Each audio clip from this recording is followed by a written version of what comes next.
La mort soudaine de Bruce Lee à l'âge de 32 ans a laissé de nombreux regrets et, depuis 52 ans, sa tombe est devenue un lieu de pèlerinage pour des millions de fans dans le monde entier. Mais lorsque des ouvriers ont récemment effectué des travaux d'entretien, ils ont découvert quelque chose de si choquant que tout le monde en a été bouleversé.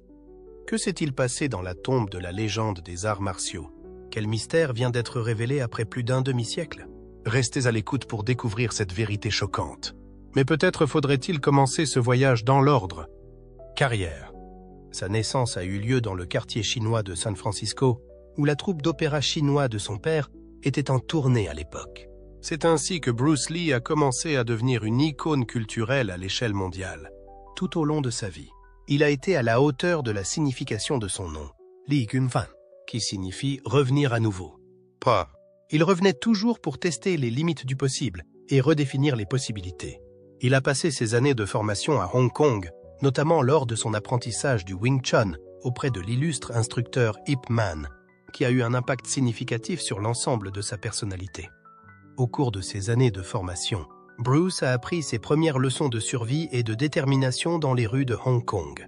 Bien qu'il ait reçu une éducation aisée et qu'il soit le fils d'une célèbre star d'opéra, il s'est souvent retrouvé dans des combats de rue, ce qui l'a incité à suivre une formation professionnelle en arts martiaux. Grâce à l'enseignement d'Ip Man, Bruce a pu acquérir non seulement des méthodes de combat, mais aussi la mentalité qui allait jouer un rôle important dans le développement de sa propre invention en matière d'arts martiaux.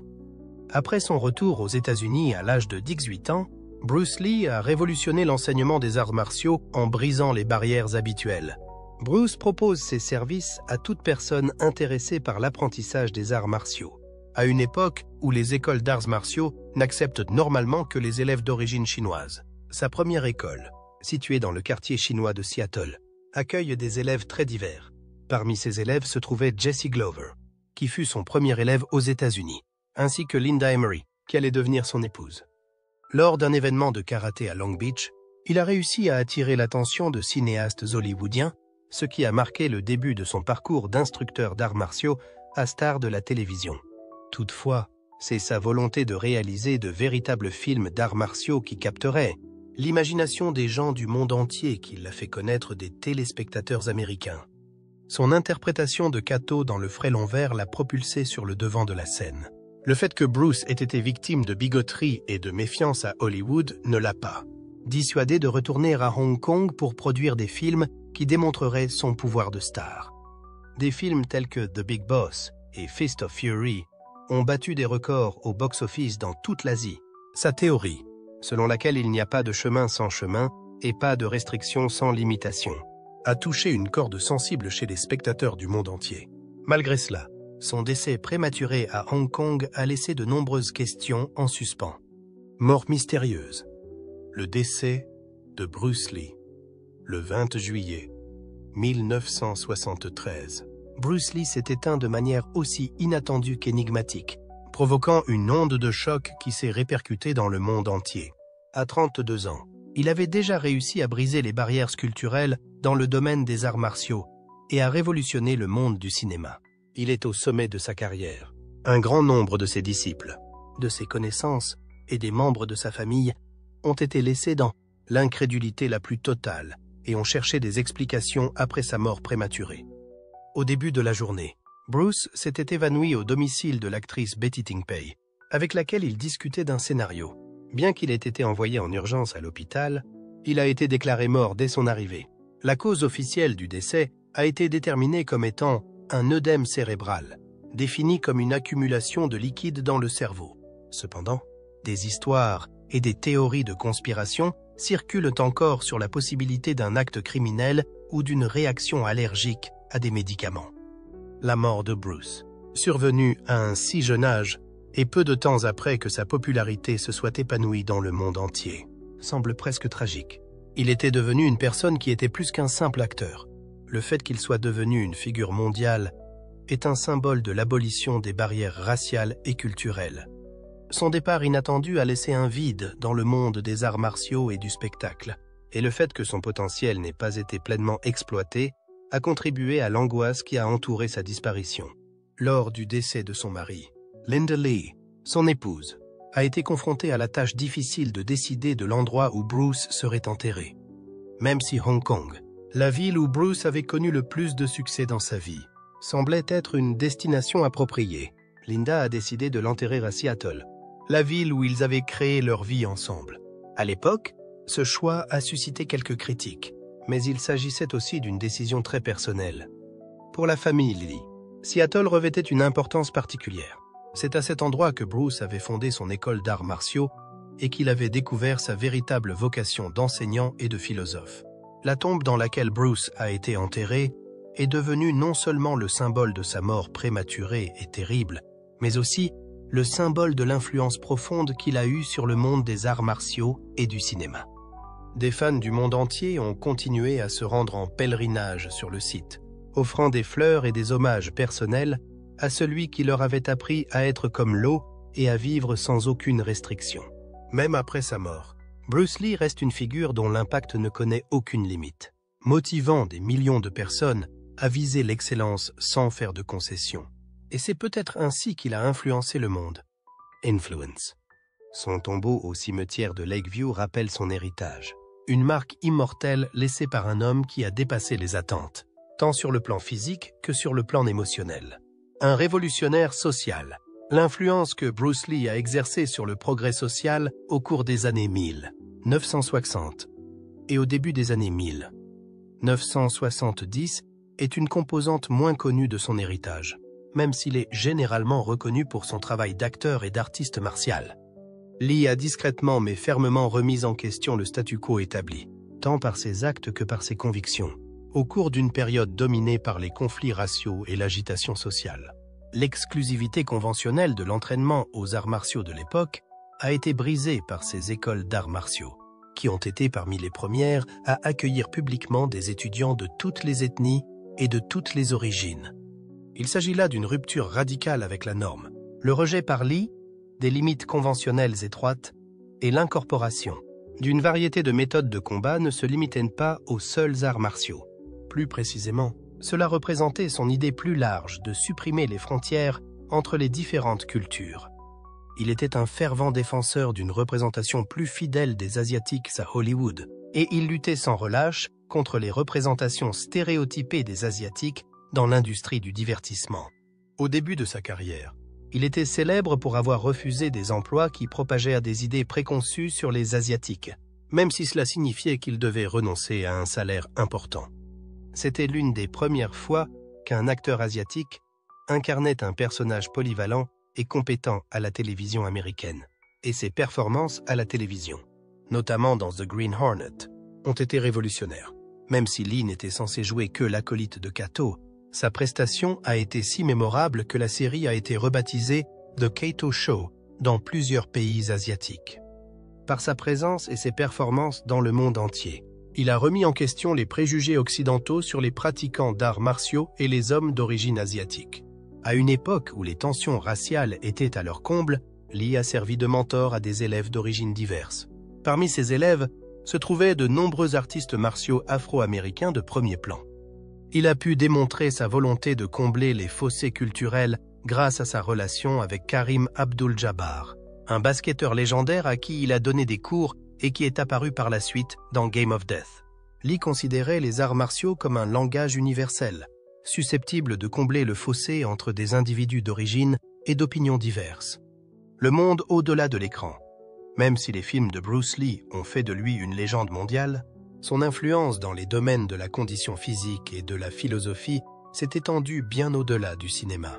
Dans les années qui ont précédé sa mort, Bruce Lee travaillait sur une approche complète de la croissance humaine. Cette approche comprenait des techniques de discipline mentale, de conditionnement physique et des idées philosophiques. L'étendue de ses intérêts académiques est démontrée par le fait que sa collection contient des centaines d'ouvrages sur de nombreux types d'arts martiaux. La philosophie, la psychologie et l'anatomie humaine. Pour l'époque, les techniques d'entraînement de Lee étaient révolutionnaires et sans précédent. Plutôt que de défendre une méthode mettant l'accent sur l'adaptabilité et l'efficacité, il a critiqué la position dogmatique des écoles d'arts martiaux conventionnelles, qui s'en tenaient exclusivement à un seul style. En plus d'être une idée maîtresse pour les pratiquants d'arts martiaux, sa célèbre remarque Absorbez ce qui est utile, rejetez ce qui est inutile et ajoutez ce qui vous est propre est devenue une philosophie importante pour toute personne désireuse de s'améliorer. L'impact qu'il a eu sur le domaine de la condition physique est tout aussi important. Le programme d'entraînement de Lee, qui comprenait également de la musculation, du jogging et d'autres types de conditionnement, était en avance de plusieurs décennies sur la stratégie d'entraînement mixte actuelle. Il comprenait des activités conventionnelles liées aux arts martiaux ainsi que d'autres formes de conditionnement. L'entraînement croisé et l'entraînement cardiovasculaire sont des principes qui sont aujourd'hui considérés comme la norme dans les sports de combat et l'entraînement physique général. Il a été l'un des premiers artistes martiaux à souligner la valeur de ses compétences. Dans ses écrits et ses interviews, Lee a exprimé une philosophie qui dépassait le cadre du combat et de l'entraînement physique. Des personnes de tous horizons ont pu s'identifier à son idée d'être comme l'eau, malléable, fluide et capable de prendre n'importe quelle forme tout en conservant son caractère fondamental. Le combat n'était pas le seul aspect de cette idéologie. Il s'agissait plutôt d'aborder la vie avec souplesse et honnêteté, en découvrant sa propre voie tout en restant fidèle à son caractère. Le 31 juillet 1973, Bruce Lee a été enterré au cimetière de Lakeview lors d'un service privé auquel ont assisté ses parents et ses amis proches. Et vous vous demandez comment c'est ici? Cimetière de Lakeview. La mort de Bruce Lee a provoqué une onde de choc dans le monde entier et ses funérailles sont rapidement devenues un spectacle suivi par des milliers de personnes. La procession a attiré une foule immense, les fans s'alignant dans les rues de Seattle pour dire adieu à leur héros bien-aimé. Des larmes, des prières et d'innombrables fleurs ont jalonné le chemin menant à sa dernière demeure.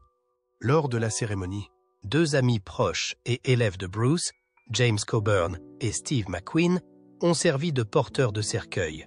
Cela n'a pas seulement démontré leur forte amitié, mais aussi la façon dont Bruce Lee a franchi les frontières entre les arts martiaux et Hollywood, créant un pont solide entre 2 mondes apparemment très différents. Ces funérailles ont été une cérémonie solennelle, combinant les rituels traditionnels chinois et les coutumes occidentales. Il ne s'agit pas seulement d'un adieu à un grand artiste martial, mais aussi d'un hommage à un homme qui a consacré sa vie à faire connaître les arts martiaux et la philosophie asiatique au monde entier. À l'origine, la tombe de Bruce Lee avait été conçue simplement, mais au fil du temps, elle est devenue un lieu d'une profonde signification culturelle. La pierre tombale en granit poli est ornée d'une image de Bruce Lee et de sa célèbre philosophie de vie. La clé de l'immortalité est de vivre une vie qui vaut la peine d'être commémorée. Pas. Le design de la pierre tombale est un mélange d'architecture orientale et occidentale, avec des caractères chinois gravés à côté d'un texte anglais. Cela reflète la philosophie de vie de Bruce, un homme qui a constamment cherché un équilibre entre 2 cultures, entre la tradition et la modernité, entre les arts martiaux et l'art. Sa tombe n'est pas seulement un lieu de mémoire, mais aussi une source d'inspiration pour des millions de personnes. Chaque année, des milliers de pèlerins s'y rendent, qu'il s'agisse d'artistes martiaux, d'or ou de simples fans, tous désireux de rendre hommage à un homme qui a complètement changé la façon dont le monde percevait les arts martiaux et l'esprit guerrier. En 1993, la tragédie frappe à nouveau la famille Lee lorsque Brandon Lee, le fils unique de Bruce, meurt dans un tragique accident sur le tournage de The Crow.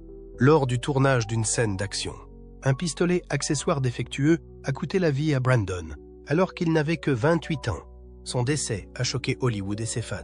Brandon Lee n'était pas seulement le fils d'une légende, mais aussi un talent prometteur de l'industrie cinématographique. Il a travaillé sans relâche pour construire sa carrière, échappant ainsi à l'ombre immense de son père. Cependant, le destin cruel ne lui a pas permis de faire ses preuves. Après la mort de Brandon, sa famille a décidé de l'enterrer à côté de son père, faisant du site un mémorial non pas d'une mais de 2 générations de génies des arts martiaux. Le fait que le père et le fils reposent côte à côte ajoute une signification plus profonde au site. Un symbole de paternité, de continuité et d'héritage éternel.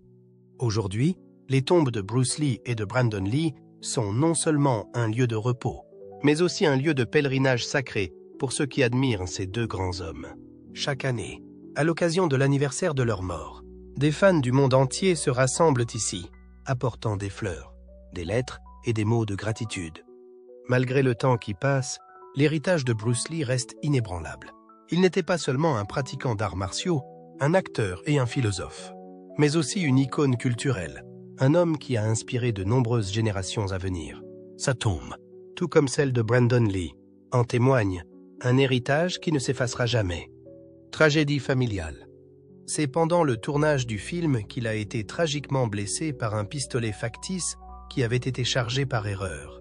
Il avait 28 ans à l'époque. Sa disparition, toute comme celle de son père, a été un choc pour tout le monde et a une fois de plus endeuillé le monde entier. Brandon, qui commençait à peine à développer sa propre identité en tant qu'acteur et artiste martial, a été enterré au cimetière de Lakeview aux côtés de son père. Brandon commençait à peine à se construire une identité propre. Brandon a toujours été conscient de l'importance de l'héritage de Bruce, même s'il ne lui restait que quelques années à vivre et qu'il n'avait connu son père que brièvement. Les réalisations et les tragédies qui ont marqué l'histoire de la famille Lee sont aujourd'hui commémorées par les deux tombes de Bruce et Brandon Lee, qui constituent un monument émotionnel et symbolique de ces deux événements. En tant que groupe, ils sont emblématiques de la grande influence qu'ils ont exercée dans les domaines des arts martiaux, du divertissement et de la culture, ainsi que de la profonde tristesse qu'ils ont éprouvée en raison de leur mort prématurée. Les visiteurs sont attirés par le cimetière, non seulement en raison du grand héritage que Bruce a laissé derrière lui, mais aussi en raison de l'histoire tragique d'un fils qui a tenté de suivre les traces de son père, mais qui a connu un destin identique à celui de son père. Un peu plus d'un demi-siècle après l'inhumation de Bruce Lee, le conseil municipal de Seattle a respectueusement demandé à Linda Lee l'autorisation d'ouvrir la tombe et d'effectuer des travaux d'entretien normaux sur le site. Cette demande a rendu la veuve endeuillée quelque peu incapable d'exprimer ses sentiments.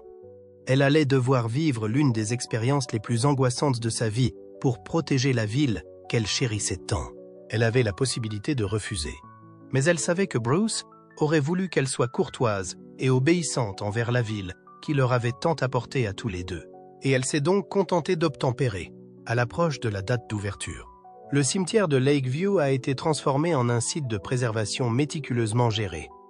Pour s'assurer que le travail délicat à venir soit effectué dans les meilleures conditions possibles, l'équipe a construit un bâtiment climatisé autour de la tombe. Des systèmes d'éclairage spécialisés ont été installés pour garantir une visibilité totale tout en réduisant l'exposition à la chaleur susceptible d'endommager les objets conservés. Le cimetière ayant pris des mesures extraordinaires pour préserver à la fois l'emplacement et la confidentialité des procédures, la sécurité est devenue la principale préoccupation concernant le cimetière. Une société de sécurité très respectée, qui possède une grande expertise dans la protection des objets historiques, a été chargée d'établir un périmètre de sécurité prudent. Les seuls membres de l'équipe autorisés à pénétrer dans la zone de travail ont reçu l'autorisation de le faire, et chacun d'entre eux a reçu un briefing complet sur les règles de manipulation. Linda Lee Cadwell a présenté à l'équipe des informations complètes sur le contenu de la tombe, en partageant des documents personnels qu'elle avait conservés depuis 1973. Mystère dans la tombe. Au cours de la préparation de l'équipement et des processus, ses pensées se sont avérées très utiles. Elle s'est souvenue de certains objets qui avaient été placés dans la tombe, ce qui a aidé l'équipe à se préparer à ce qu'elle pourrait rencontrer et à déterminer la manière la plus efficace de conserver chaque élément. L'équipe de préservation a réalisé plusieurs études préliminaires en utilisant des approches qui n'impliquaient aucune procédure intrusive. La structure intérieure de la tombe a été cartographiée à l'aide d'un radar à pénétration de sol, tandis que des capteurs environnementaux ont surveillé et enregistré la température, l'humidité et d'autres conditions susceptibles d'avoir un impact sur le processus de préservation. Afin de s'assurer que le contenu de la tombe n'est pas contaminé, chaque pièce d'équipement a été soumise à un processus de stérilisation complet. Pour s'assurer que tous les critères légaux étaient respectés, les autorités locales ont collaboré étroitement avec la famille Lee. Les permis et la documentation ont été minutieusement élaborés, et chaque aspect de l'opération a été examiné par des professionnels du droit spécialisés dans la protection des sites historiques. La valeur culturelle du projet a été reconnue par la ville de Seattle, qui a apporté une aide supplémentaire à l'entreprise pour la cérémonie d'ouverture. Les rituels traditionnels chinois à honorer ont fait l'objet de conseils de la part de spécialistes de la culture chinoise. pour rendre hommage aux ancêtres de Bruce et montrer du respect pour l'endroit où il reposerait. Des traditions ont été organisées. Il serait nécessaire d'effectuer ces procédures avant de commencer tout. Travail physique afin de conserver une sensibilité culturelle tout au long du processus. Shannon Lee, la fille de Bruce Lee, a consacré beaucoup de temps à l'évaluation du plan d'action global avec l'organisation. De la première ouverture à la présentation des documents finaux, chaque étape a été minutieusement orchestrée, afin de s'assurer que chacun était conscient de ses devoirs et de ses responsabilités en cette occasion mémorable. L'équipe a procédé à plusieurs répétitions approfondies de ces processus. Un nouveau départ a été pris. Pour commémorer les 52 ans écoulés depuis le premier enterrement de Bruce Lee, l'inspection d'entretien de sa tombe au cimetière de Lakeview à Seattle a commencé à l'aube. Shannon Lee a pris des dispositions pour que des moines bouddhistes accomplissent un rituel traditionnel afin de rendre hommage au lieu avant le début des travaux techniques. Il s'agissait de s'assurer que la valeur culturelle du site était bien respectée. L'équipe chargée de l'inspection a commencé par retirer délicatement le sceau extérieur de la tombe, une tâche qui a pris plusieurs heures. Au cours de cette étape, l'équipe a constaté que la construction de la tombe, achevée en 1973, avait été bien entretenue, les matériaux présentant des signes mineurs de détérioration malgré le passage du temps. L'équipe s'est déplacée délibérément à travers les nombreux niveaux de sceaux de protection, chacun d'entre eux témoignant de l'attention portée par ceux qui ont construit la dernière demeure de Bruce. Au fur et à mesure que les spécialistes de la conservation franchissaient les barrières de protection, ils se sont rendus compte que les concepteurs originaux avaient construit plusieurs mécanismes en double.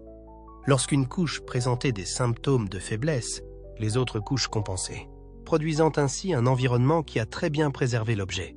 La présence de Linda Lee Cadwell, qui se tenait à proximité, a ajouté une couche supplémentaire de profondeur émotionnelle à l'opération technique. Au cours de ces journées éprouvantes de 1973, elle a raconté d'une voix ferme et pleine de souvenirs les décisions qui ont été prises après mûre réflexion. Nous voulions honorer à la fois l'héritage chinois de Bruce et sa vie en Amérique, a-t-elle déclaré. Elle a poursuivi en décrivant la manière dont ils ont inclus les procédures d'enterrement traditionnelles, tout en adoptant des techniques de conservation modernes.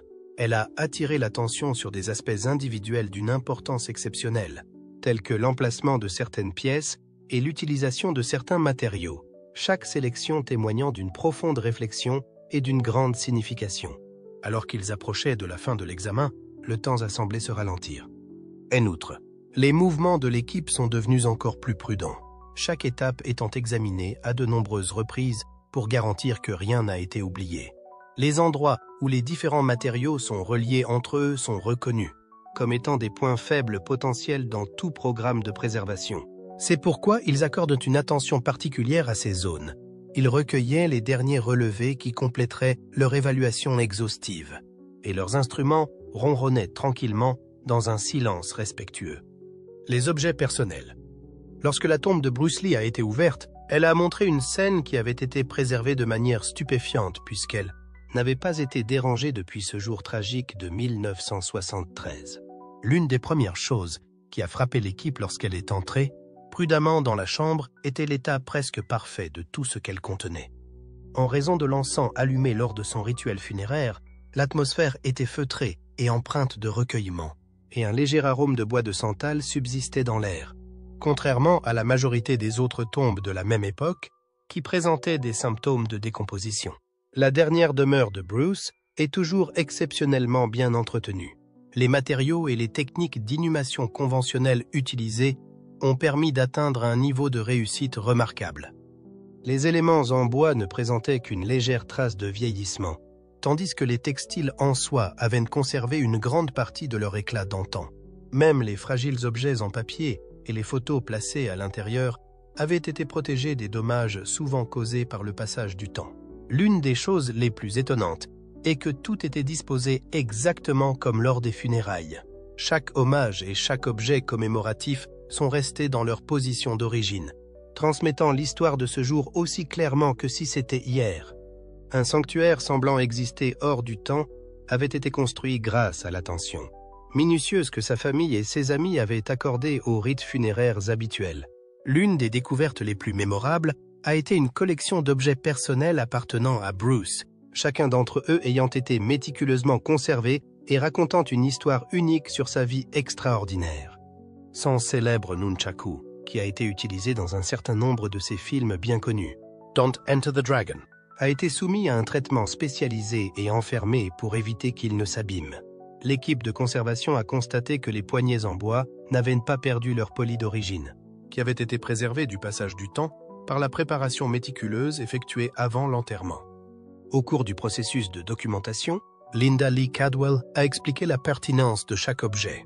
Elle a expliqué qu'il ne s'agissait pas seulement d'accessoires ou d'outils de formation, et elle l'a fait d'une voix posée mais passionnée. Chaque objet représente un chapitre distinct du voyage de Bruce. L'équipe a retrouvé son premier manuel d'entraînement Wing Chun, qu'il avait utilisé tout au long de son apprentissage sous la direction d'Ip Man. Les pages du manuel comportaient des notes manuscrites en chinois et en anglais, ce qui témoignait de sa fonction de pont entre les traditions orientales et occidentales en matière d'arts martiaux. Des lettres datant du passé. L'une des découvertes les plus déchirantes faites dans la tombe était une collection de lettres qui avait été scellées et n'avait jamais été ouverte depuis 1973. Chacune de ces lettres a été méticuleusement conservée dans des enveloppes, spécialement préparées pour la protéger de la détérioration que le temps peut entraîner. Ces lettres n'étaient pas de simples communications. Il s'agissait plutôt de mots d'adieu et d'hommage de la part des personnes les plus proches de Bruce. Comme ces documents sensibles contenaient des pensées très personnelles, l'équipe de préservation les a traités avec une prudence particulière. Il est possible que les lettres que Linda a envoyées à Bruce soient les plus sincères. Elles témoignent non seulement de son immense tristesse, mais aussi de son engagement à perpétuer son héritage. Ces lettres ont été écrites dans les jours qui se sont écoulés entre sa mort et son enterrement. Le chagrin de la perte et la force que j'ai trouvée en poursuivant son travail me reviennent tous deux en les relisant après toutes ces années, comme Linda l'a partagé avec l'équipe. Avant sa mort inattendue, les lettres contenaient des informations personnelles sur leur vie commune, y compris les ambitions qu'ils partageaient et l'avenir qu'ils s'étaient fixé. Dans les lettres écrites plus près de l'enterrement, l'équipe de conservation a remarqué que le ton des lettres changeait, passant d'une profonde tristesse dans les premières à une détermination croissante dans la lettre écrite plus tard. Dans ces lettres, ils s'engagent à garantir que leurs enfants connaissent les enseignements de leur père, à empêcher que son héritage intellectuel soit mal compris et à veiller à ce que son message d'accomplissement personnel par le biais des arts martiaux soit transmis aux générations suivantes. Il ne s'agissait pas seulement de lettres d'adieu, mais d'un plan visant à maintenir la vision de Bruce, imprégné des valeurs philosophiques qui l'animaient. Cependant, parmi les communications qui avaient été méticuleusement sauvegardées, il y avait une lettre qui se distinguait des autres. Un sceau inhabituel y avait été apposé, composé d'une cire rouge et d'un symbole non identifié ressemblant à 2 dragons entrelacés. L'équipe de préservation a été surprise de trouver quelque chose qui l'a étonnée lorsqu'elle a ouvert avec soin ce paquet unique. Il semble que Bruce ait eu un pressentiment de ce qui allait se passer puisqu'il a écrit sa lettre d'adieu quelques jours avant son décès. La lettre, qui porte sa signature manuscrite exacte, est adressée aux personnes qui seront chargées de porter la flamme. La communication qui s'ensuit n'est pas un message d'adieu, mais une formidable invitation à l'action qui semble transcender la notion de temps. Il m'a dit que si vous lisez ces mots, vous devez savoir que le voyage que nous avons commencé ensemble ne se terminera jamais. Vos perceptions des restrictions sont des illusions mentales que vous avez créées. Soyez de l'eau. Traversez les situations difficiles. Adaptez-vous aux nouvelles difficultés et découvrez la force qui réside dans votre absence de forme. Avant toute chose, gardez ceci à l'esprit. Ce n'est pas en suivant ma route que tu trouveras ton chemin, mais en trouvant ta place dans le monde. Videz votre coupe pour la remplir à nouveau avec les connaissances que vous avez acquises. Un héritage éternellement préservé. Plus qu'une simple curiosité historique, la découverte de la tombe de Bruce Lee a été un événement important. En particulier, elle a apporté la preuve concrète que l'effet d'une seule personne peut s'étendre sur plusieurs générations. Les découvertes faites à cette occasion ont attiré l'attention du monde entier sur le fait que, derrière les mythes et les histoires, il y avait un homme aimé de sa famille et vénéré par des millions de personnes. Sa dernière demeure a été méticuleusement préservée, ce qui témoigne de la compétence technique de l'équipe chargée de l'inhumation et de l'engagement inébranlable de ceux qui l'ont entretenu pendant plusieurs décennies. Il s'est avéré que le plus profond de tout était l'influence durable de son idéologie. Bien que 50 ans se soient écoulés, ces paroles ont continué à être entendues par les nouvelles générations qui n'avaient jamais eu l'occasion de le voir en personne. À ce moment précis, sa célèbre phrase « la clé de l'immortalité », c'est d'abord de vivre une vie qui mérite d'être rappelée, semble se répercuter à travers les âges avec une force poignante tout à fait remarquable. Bruce a vécu une telle vie, brisant les barrières des arts martiaux, affrontant les préjugés raciaux d'Hollywood et développant un cadre philosophique qui transcende les frontières culturelles. Il avait fait tout cela. Les commentaires de sa fille Shannon sont une représentation fantastique de la situation. Je ne suis pas la seule à être surprise par ce que nous avons découvert. Le monde entier en est stupéfait. C'est la preuve qu'une vie vécue dans un but précis a des répercussions qui continuent à se faire sentir longtemps après notre départ de ce monde. Lorsque la tombe de Bruce Lee a finalement été ouverte après 52 ans, elle n'a pas seulement révélé des objets tangibles, mais aussi la force durable d'une légende, dont l'impact continue d'affecter les arts martiaux, les films et la pensée philosophique dans le monde entier. Que pensez-vous de ces incroyables découvertes? Faites-nous part de vos commentaires dans la section ci-dessous. Nous serions ravis d'entendre ce que vous avez à dire. Et n'oubliez pas d'aimer la vidéo et de vous abonner à la chaîne pour des mises à jour plus intéressantes. Merci et à bientôt dans les prochaines vidéos.